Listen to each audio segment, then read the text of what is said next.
नमस्कार, news today 24 मध्ये आपलं सहर्ष स्वागत आहे। आज अहिल्यानगर शहरामध्ये 8 दिवसामध्ये सलग तिसरी घटना घडली आहे।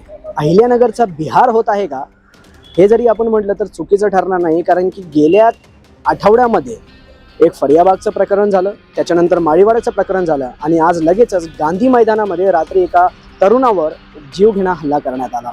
हल्ला इतका गंभीर होता की त्याला तात्काळ आपण पाहू शकता की सिव्हिल हॉस्पिटल जिल्हा रुग्णालयामध्ये त्याला दाखल करण्यात आला आहे।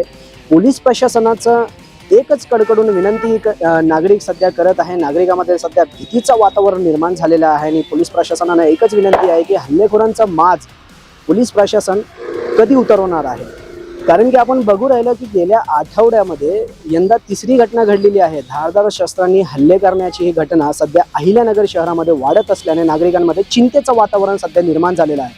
तर पोलीस प्रशासनाला एकच कडकडून विनंती स्थानिक नागरिकांकडून होत आहे की हल्लेखोरांचा माज उतरवण्यासाठी पोलीस प्रशासन कोणते कठोर कदम घेत आहे।